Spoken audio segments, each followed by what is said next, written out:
Morning, my dear students. My name is Twayna.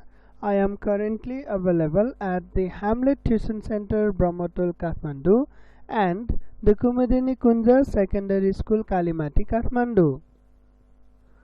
My dear students of grade 9, this is your science class, and in your science class we have been discussing about the lesson Mosquito and its adversaries. In our previous class, we discussed about the life cycle of mosquitoes. Yes, we discussed about the life cycle of mosquitoes. And in today's class, we are going to discuss about the diseases transmitted by mosquito. Well, mosquitoes are considered as harmful insect because of the diseases they transmit. Actually, they don't cause disease on their own. Mosquitoes don't cause disease on their own. Okay, but there are several germs which are carried by mosquitoes from one person to another person. Like, I have certain diseases. Yes, mosquito bites me. When the mosquito bites me, the germs from my body is carried by mosquito. It is transferred to mosquito, and when that mosquito bites you, then the germs is carried by mosquito to you. That way, actually, mosquitoes act as the vector or the vehicle for the germs. Okay, that's why they are considered harmful insects. Now there are several diseases which are transmitted by mosquito. I didn't say which are caused by mosquito, I said transmitted by mosquito, and some of them are malaria, filaria, and dengue. Okay, female anopheles mosquitoes, they transmit malaria disease. Okay, anopheles mosquitoes transmit malaria disease. Culex mosquito transmit filariasis disease. Filariasis means artipile. And Aedes mosquito transmits dengue disease. Okay, let us discuss in detail about malaria. Well, malaria is a disease of liver and red blood cells. It infects the the pathogen that causes malaria is actually a protozoa. Okay, the pathogen that causes malaria is actually a protozoa whose name is Plasmodium vivax. Malaria is caused by Plasmodium vivax, and this parasite, it grows in our liver cell and red blood cells.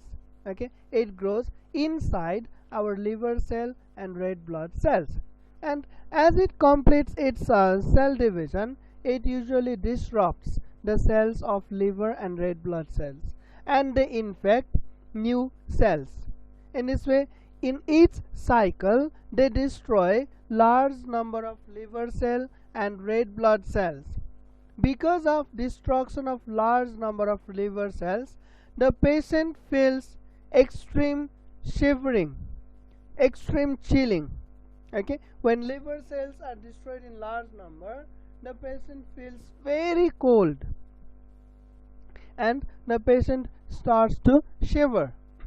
Even if you keep him in the sun, or even if you give him several blankets, then also the shivering will continue.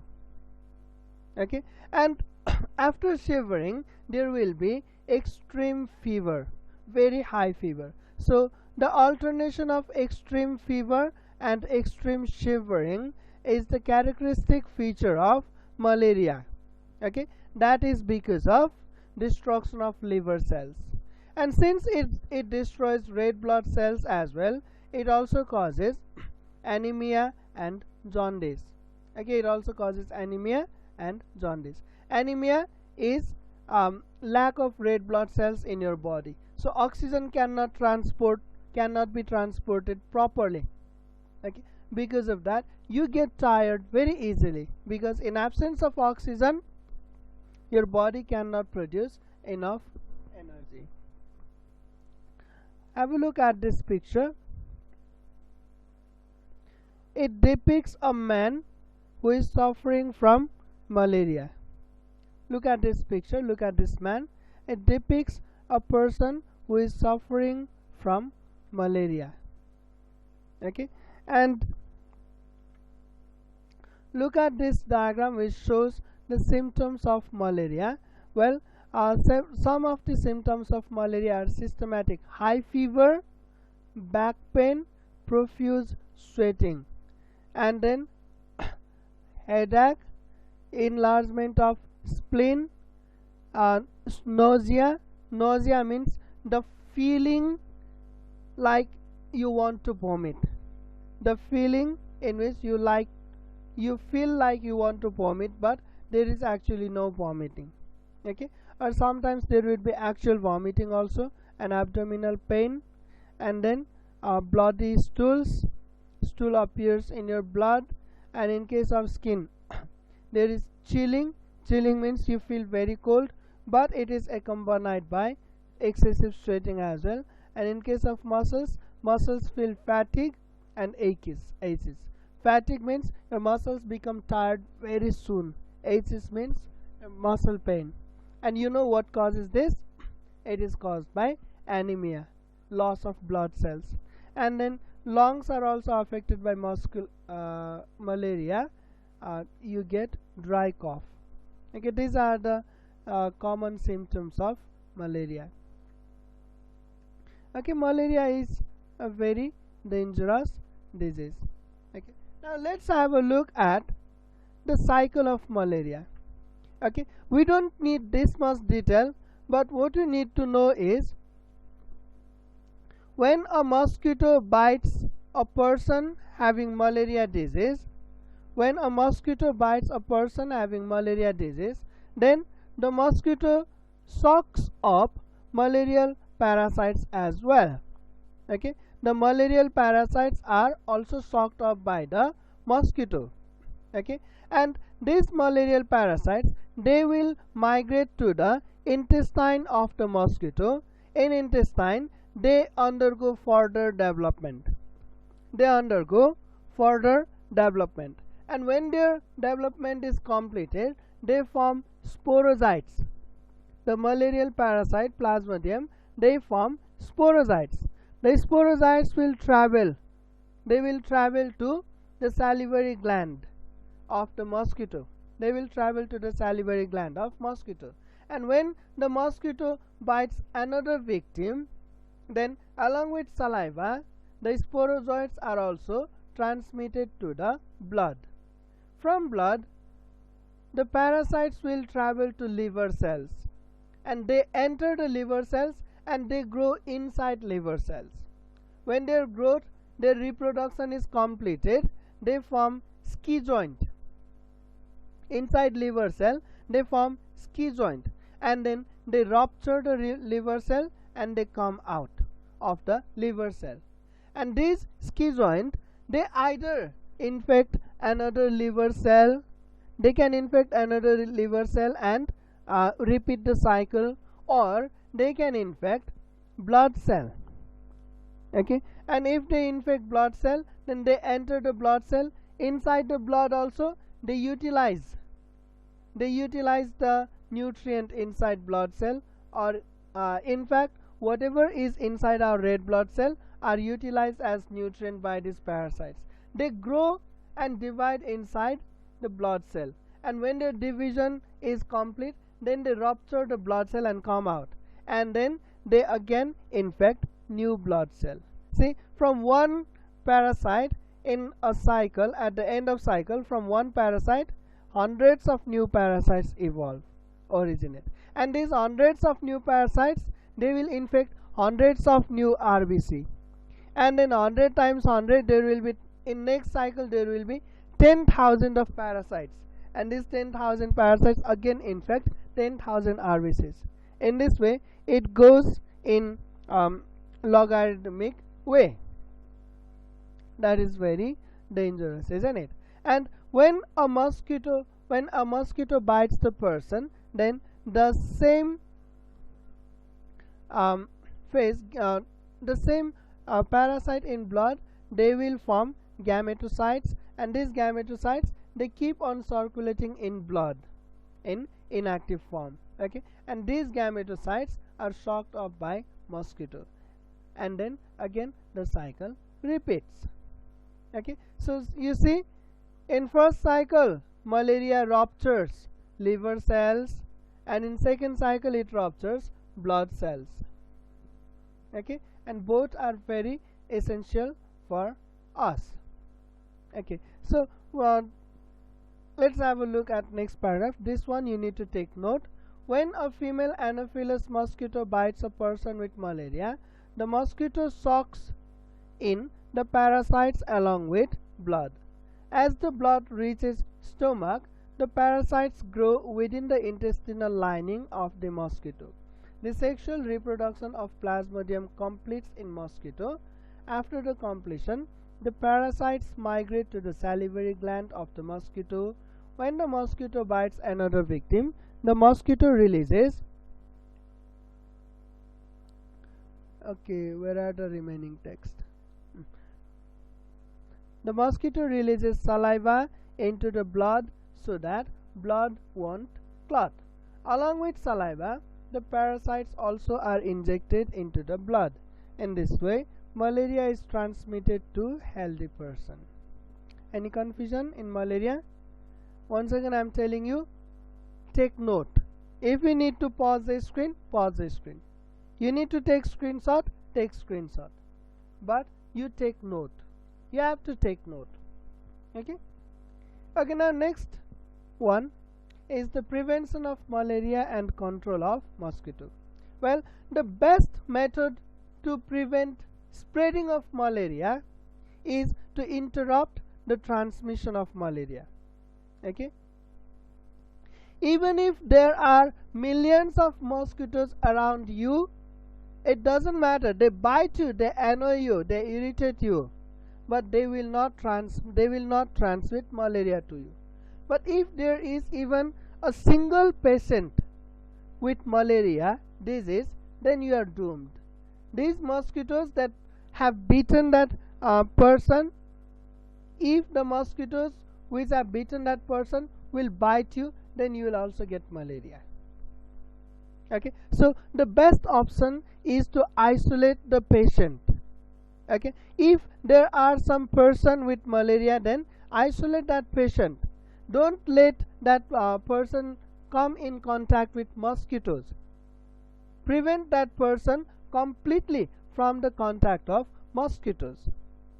Okay, read that note. Since mosquito transfers disease only if it bites an infected person, the infected person must be kept in mosquito net inside a room. Contact with the patient must be minimal. The patient must get enough rest and warm fluid. Any confusion? Okay, next method is destruction of mosquito itself. The first method was that interruption in transmission. Next method we are talking about disruption of mosquito itself. Okay, by interrupting the breeding process. Okay, first of all, destruction of larvae. Okay, so you see, larvae, they grow in water, they live in water, or they thrive in water. Although they thrive in water, they breathe in air. That's why their siphon is always out of water to breathe in air. They don't have gills to breathe in water. They need air to breathe. Okay, now if you pour or if you spray kerosene on the stagnant water, you know, mosquitoes lay egg in stagnant water. If we spray kerosene on the stagnant water, then the kerosene will form a layer above water. Okay, and that kerosene will block the siphon. The kerosene will block the siphon. As a result, the mosquito larvae, they cannot breathe. Okay, and because of that, the mosquito larvae, they will die. Got it? Okay, let's have a look. Spraying kerosene on stagnant water can destroy larvae and pupa because kerosene forms a layer above the water and prevents them from breeding. In case of water stored in drums, buckets, etc., protection can be done. Protection means चलाउनु frequently, एकदमै frequently चलाउनु. Okay, that is vortexing. Now what happens when water surface is disturbed? These mosquito larvae and pupa, they usually dive to the bottom of vessel. They dive to the bottom of vessel, and when water level becomes stable, they again come to the surface. Now if you continuously protect the water, then they will not get a chance to come up. They will not get a chance to come up, and then they cannot breathe inside water. Okay, and that way they will be killed. Okay, so look here, since larvae and pupa stay on surface for breeding but swims to bottom if disturbed, protection can prevent them from coming up. As a result, they will suffocate and die. This is another method of killing the mosquitoes. Okay, now destruction of breeding places. You know, mosquitoes lay egg in stagnant water. Mosquitoes lay egg in stagnant water because their larva needs to feed on microorganisms growing in water. Okay, now if there are no stagnant water in your surrounding, if there are no stagnant water in your surrounding, then how will the mosquitoes breed? Where will they lay egg? You are getting my point, yes? Okay, so the best way to prevent mosquitoes is to cover up all the stagnant water. Stagnant water means jameko pani. Water which is not flowing is called stagnant water. Well, mosquitoes lay egg in stagnant water. The eggs hatch and larva feeds on microorganisms found in water and grow into pupa. So covering the stagnant water is the best practice of controlling mosquitoes. Okay, next one is clearing of bushes. And because adult mosquitoes, they feed on sap of plant. Adult mosquitoes, they feed on sap of plant, and definitely they cannot feed on trees. What do they feed on? They feed on bushes. So if there are more bushes, there are more mosquitoes. Definitely, if there are more bushes in your surrounding, then there will be more mosquitoes. So if you want to control mosquitoes, you have to clear out the bushes. Look at here. Bushes are the habitat of adult mosquitoes. They feed on plant sap. To control mosquitoes, bushes around the house must be cleared. Any confusion up here? Okay, the next one is biological method. Biological method, well, there are certain fishes. There are some fish that devour or that eat mosquito eggs, larvae and pupa. Some examples are trout and gambusia. Trout, gambusia, these fishes, they feed on mosquito larvae, mosquito pupa and even mosquito eggs. So if there are large pond in around your house, if there are large pond and you cannot cover the pond, it is not possible to cover up the pond, then what you do? You release these fishes in the pond. Okay, so what happens? The fishes, they will eat mosquito larvae, pupa and eggs. The fishes will grow. They will clear out mosquitoes. If mosquitoes are destroyed at the larvae stage, then there won't be adult mosquitoes. Moreover, at the end of season, you will get yummy fish curry to eat. Okay, anyway, similarly, you can keep carnivorous insects as well, such as dragonfly, mantis. They prey on adult mosquitoes. So by keeping fishes, you can control mosquitoes, at the stage of larva. By keeping dragonfly and mantis, you can control mosquitoes at adult stage. Okay, so let's read here. Some fishes such as trout, gambusia, etc. are known to devour mosquito eggs, larvae and pupa. Such fishes can be grown in the ponds and lakes. Similarly, some carnivorous insects such as dragonfly, mantis, etc. are known to prey on mosquito. Such insects can be used to control mosquitoes. Any confusion up here? Okay, the next one is chemical method. You know, there are many chemicals which repel the mosquitoes. They do not kill mosquitoes, but they repel mosquitoes. Means because of the smell of these chemicals, mosquitoes will go away. Mosquitoes will not come near, but they do not kill them. Okay, such chemicals are called mosquito repellent. An example of mosquito repellent is proletrin. Proletrin is used in several products such as odomus, okay, and mosquito coils, mosquito mat. Yes. Well, and then the liquid mosquito repellent. You know, good night liquid. Okay, they claim to kill mosquitoes, but nowadays they don't kill mosquitoes.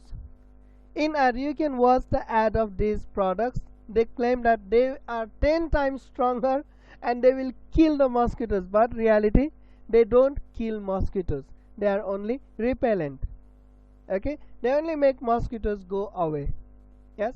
However, there are some insecticides that actually kill mosquitoes. Some of them are DDT, BSC and Baygon. Okay, DDT, BSC and Baygon. They kill mosquitoes, whereas proletrin, they repel mosquitoes. Okay, some other examples of mosquito repellent are coconut oil. Coconut oil, it blocks the smell of your body, and mosquitoes detect their prey by using smell. Okay, so if you apply coconut oil, then mosquitoes cannot detect your body smell.